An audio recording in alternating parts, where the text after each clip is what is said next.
Hello students, welcome back to our channel. अभी last lecture में हमने क्या किया था? We were doing arithmetic mean, that is the measure of centre tendency. उसमें हमने काफ़ी सारी अनसोल्व प्रॉब्लम की।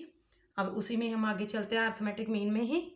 तो उसको चलने से that is combined arithmetic mean, उसको करने से स्टार्ट करने से पहले please like and subscribe our channel and please press the bell icon button, ताकि आप हमारी कोई भी वीडियो को मिस ना कर पाए जो हम टाइम टू टाइम डालते रहते हैं अपने चैनल पर।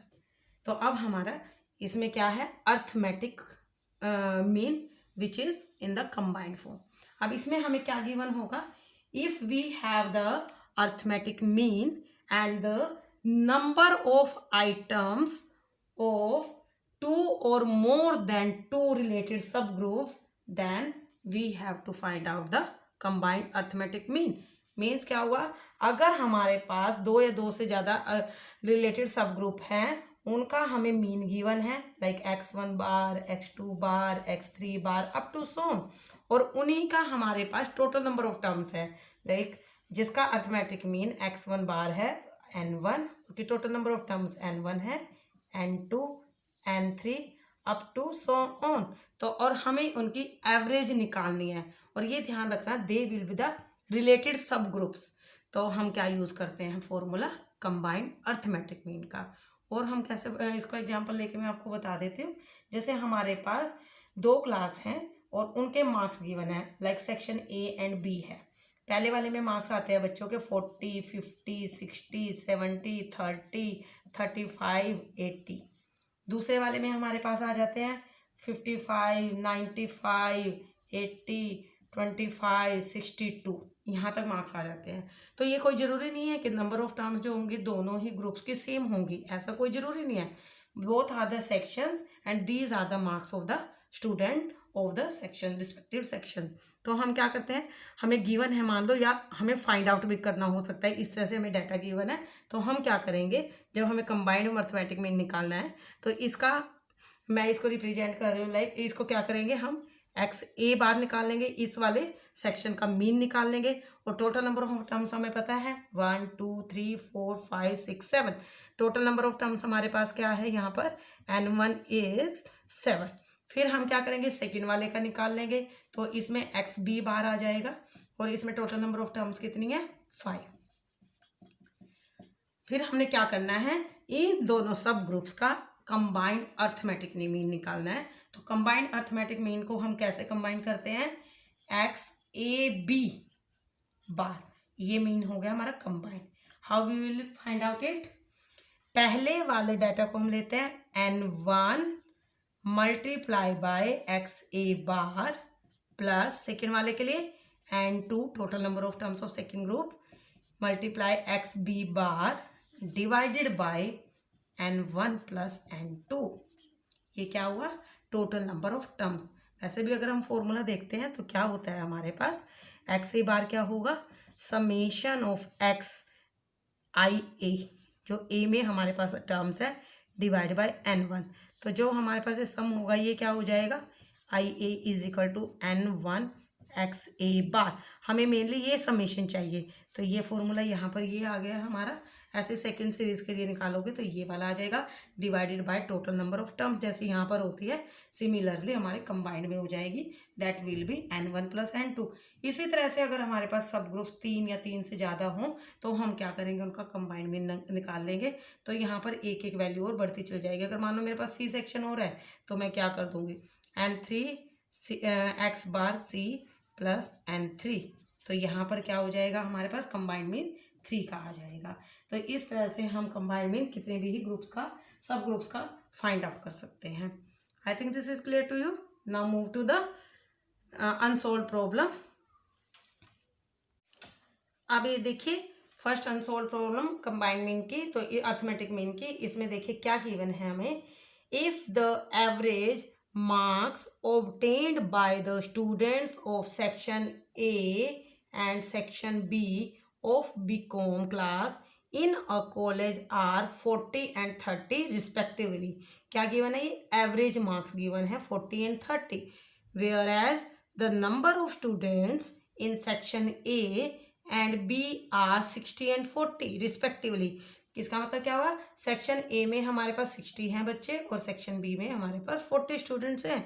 Find out the combined mean marks. Combined average हो या कंबाइंड मीन हो या कंबाइंड अर्थमेटिक मीन हो, ऑल आर द सेम। तो अब हम इसका सोल्यूशन निकालते हैं। तो सबसे पहले हमें क्या गिवन है, एवरेज। तो हम एवरेज लिख लेते हैं एक्स ए बार, या आप x1 बार भी लिख सकते हो, इसको रिप्रेजेंट कैसे भी कर सकते हो, x1 बार, x2 बार या एक्स ए बार, एक्स बी बार, जैसे भी आपको कंफर्टेबल लगे। तो ये क्या है हमारी एवरेज, एवरेज मार्क्स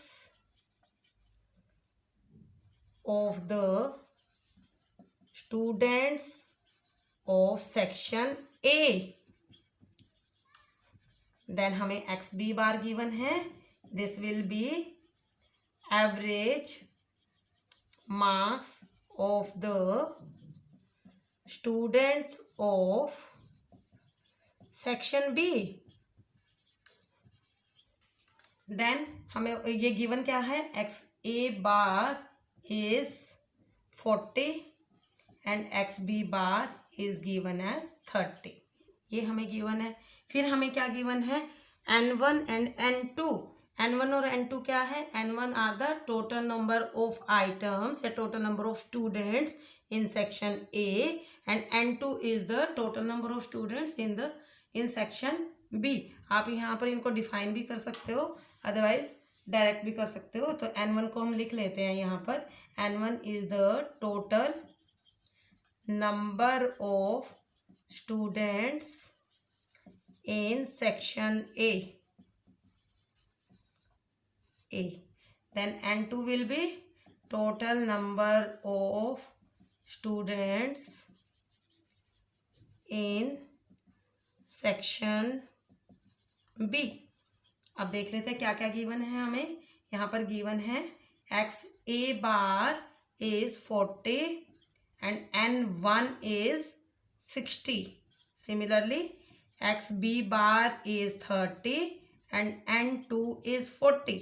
अब हमने क्या निकालना है, कंबाइंड मीन। तो हम लिख लेते हैं बाय यूजिंग द फॉर्मूला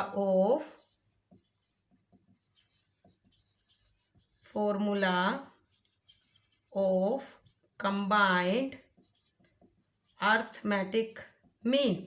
क्या हो जाएगा, X A B bar is what, N1 x A bar plus N2 X B bar divide by N1 plus N2। इन सब की वैल्यू पुट कर दीजिए। N1 is given as 60 multiply by, इसी का मीन क्या है 40, plus 40 multiply by 30 divide by N1 plus N2, that is 60 plus 40, that will be 100। तो जब आप इसको सोल्व करोगे तो इट विल बी 36। तो इसका मतलब क्या हुआ, जो एवरेज मार्क्स है, कंबाइंड मार्क्स है, they are the 36, means 36 marks are the combined arithmetic mean या combined average। I think students this is clear to you। Now move to the next question। अब देखिए सेकेंड क्वेश्चन में क्या है, the mean monthly salary paid to 77 employees in a company was ₹78। कि जो company में 78 हमारे पास टोटल नंबर ऑफ एम्प्लॉयज़ हैं, उनकी सैलरी, एवरेज सैलरी क्या है, क्योंकि मीन गिवन है तो एवरेज सैलरी इज ₹78।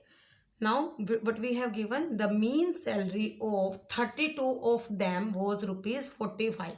इन 77 में से 32 की मीन सैलरी क्या है 45, end of the other 25 was ₹82, और बाकी के 25 का क्या है 82 एवरेज है। What was the mean salary of the remaining. अब यहाँ पर हम देख लेते हैं टोटल नंबर ऑफ एम्प्लॉयज कितने गिवन है हमारे पास, total number of employees we have given 77। तो और जो हमें निकालना है, जो हमें गिवन है कितने लोगों का गिवन है, N1 is 32 and N2 is 25। तो ये क्या हो गया हमारा कैपिटल N, हम रिप्रेजेंट कर देते हैं। तो जो हमारे फर्स्ट ग्रुप में N1 गिवन है दैट इज 32 और N2 गिवन है हमारे पास 25।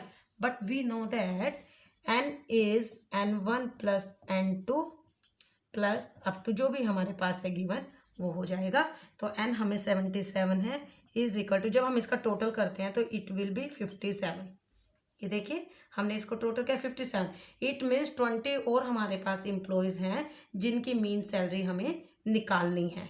तो हम यहाँ से भी निकाल सकते हैं इसको, 32 + 25 + n3। n3 इज़ हमारे पास क्या आ जाएगा, n3 इज़ 20। तो 20 की हमें मीन एवरेज सैलरी निकालनी है। अब हमें और क्या गिवन है, हमारे पास जो गिवन है दैट इज़ x1 2 3, क्योंकि 3 हमारे पास ग्रुप आ गए अब यहाँ पर n1 n2 n3, और इनकी एवरेज सैलरी गिवन है, क्योंकि सभी की एवरेज सैलरी गिवन है, तो क्या है ये 78, ये हमें गिवन है। फिर फर्स्ट ग्रुप की हमें एवरेज सैलरी गिवन है that is 45, x1 bar is 45, then x2 bar 25 वाले की भी गिवन है हमें एवरेज सैलरी दैट इज 82। अब हमें फाइंड आउट क्या करनी है, x3 की मीन सैलरी। तो now using the formula of combined arithmetic mean, तो अब हमारे पास 3 ग्रुप हैं तो 3 का अर्थमेटिक मीन लग जाएगा। तो ये क्या फॉर्मूला बनेगा, n1 multiply by x1 bar, n2 multiply by x2 bar, plus n3 because we have 3 groups, x3 bar divide by n1 plus n2 plus n3। इन सब की वैल्यूज यहाँ पर पुट होंगी। वी हैव गिवन x12 बार की value में given है 78, then n1 bar is क्या है 32 multiply by x1 bar is 45, then 25 is n2 multiply by 82 plus 20 and 3 is 20, और x3 बार हमें फाइंड आउट करना है, और इनका सम क्या हो जाएगा हमें given n1 plus n2 n3 that is 77। When हम इसको सोल्व करेंगे तो अब हम क्या करेंगे, इसको क्रॉस मल्टीप्लाई कर लेते हैं। तो ये क्या आ जाएगा, 78 को 77 से मल्टीप्लाई करेंगे तो इट विल बी 6006, देन इसको मल्टीप्लाई करेंगे तो 1440 प्लस 2050 प्लस 20 x3 बार। फिर हमने इसको सोल्व किया तो हमारे पास क्या आ जाएगी वैल्यू, देखिए वैल्यू क्या आएगी। अब हम इसको सोल्व कर लेंगे तो total of this will be 6006 is equal to 3490 plus 20 x3 bar. तो इसको इधर माइनस कर लेंगे तो ये क्या आ जाएगा, 20 x3 बार को मैं इधर रख रही हूँ और ये इसको ले जाके इधर माइनस करते हैं हम, तो this will be 2516, then x3 bar will be 2516 divide by 20, हमारे पास ये आ जाता है तो इट विल गिव अस 125.8। तो हमारे पास जो थर्ड ग्रुप है उसकी एवरेज सैलरी क्या आ जाएगी, 125.8, and this is the answer. I think students you are clear with the combined arithmetic mean. अब हमने यहाँ पर 2 क्वेश्चन किए, एक में हमारे पास 2 ग्रुप गिवन थे, दूसरे में हमारे पास 3 ग्रुप गिवन है, ठीक है। और तीसरा ग्रुप हमें खुद फाइंड आउट करना है क्योंकि हमें total number of employees given है और उनकी एवरेज सैलरी गिवन है, और 2 हमारे पास ग्रुप की एवरेज सैलरी और total number of employees given है। जब टोटल में से उन 2 को माइनस कर देंगे तो हमारे पास थर्ड ग्रुप की आ जाएगी, तो इसके अकॉर्डिंगली हम यहाँ पर कंबाइंड अर्थमेटिक मीन का फॉर्मूला अप्लाई कर आंसर निकाल सकते हैं। Now move to the next unsolved problem. Now next problem is the average rainfall for a week excluding Sunday was 10 centimeter। Average rainfall given है excluding Sunday, Sunday नहीं है इसमें, मतलब जो हमारे पास वीक में होगा 6 डेज, उनकी रेनफॉल की गिवन है हमारे पास 10 centimetre. Due to heavy rainfall on Sunday the average for the week rose to 15 centimetre.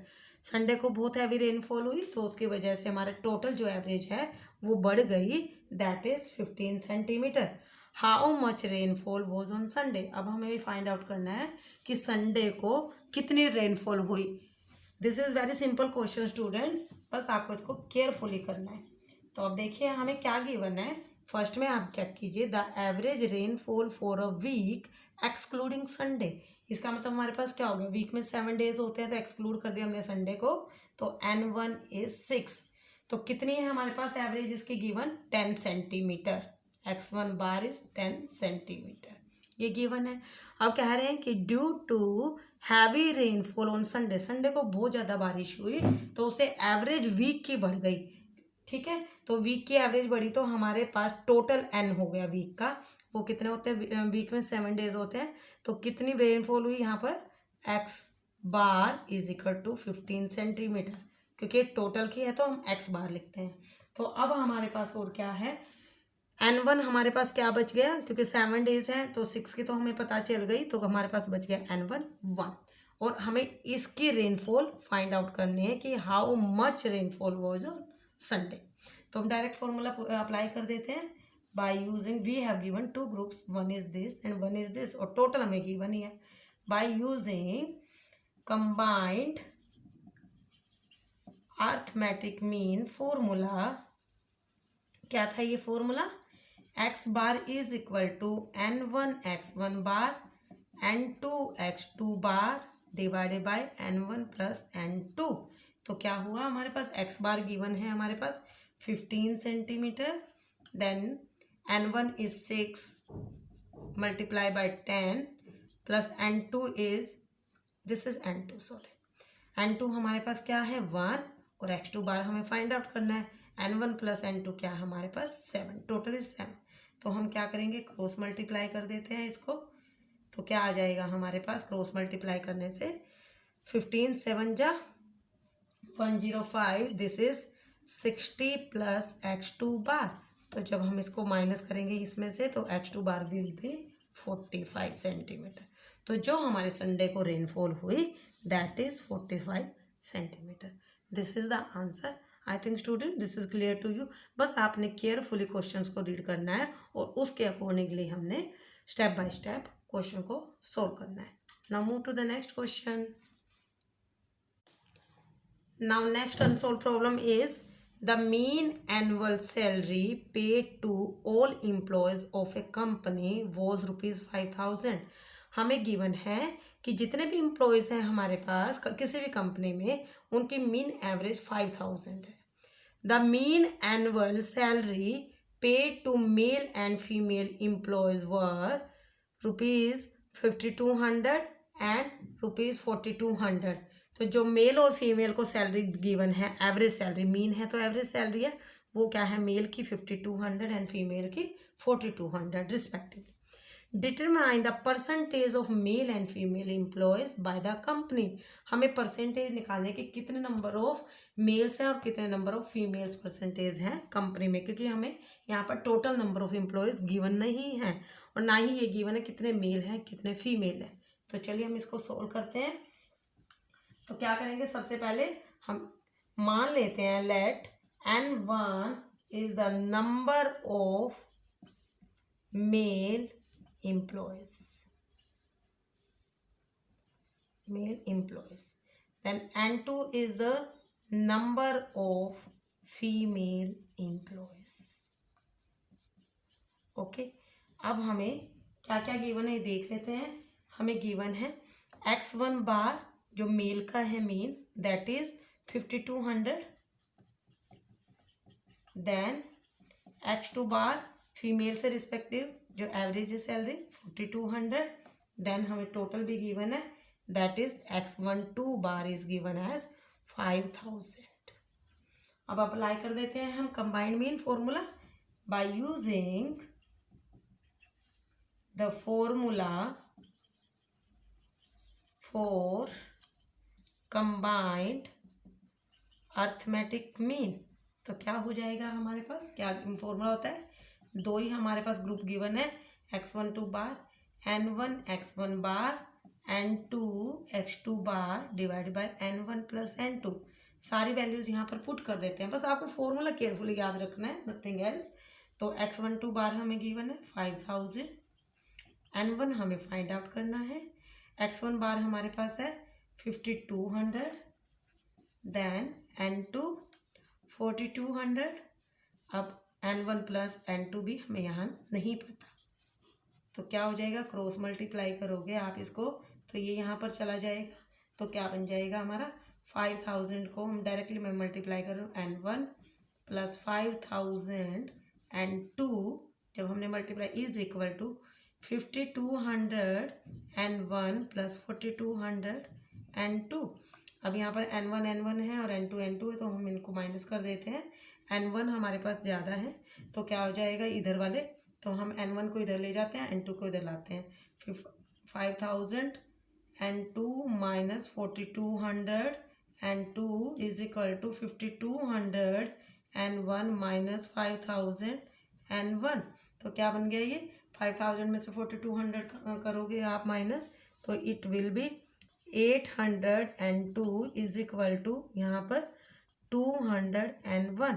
तो अब आप रेशो ले लीजिए इनका, n2 को मैं इधर ले जा रही हूँ, तो 800 divide by 200 is 1 equal to this will be 4/1। तो हमारे पास रेशो आ गया अब इनका दिस वन 4:1। अब हमें परसेंटेज निकालनी है, तो परसेंटेज जब आप निकालोगे एम्प्लॉयज़ की तो क्या आ जाएगी, 4/1 है हमारे पास। परसेंटेज निकालते हैं अब हम यहाँ पर, तो लिखिए परसेंटेज ऑफ मेल एम्प्लॉयज,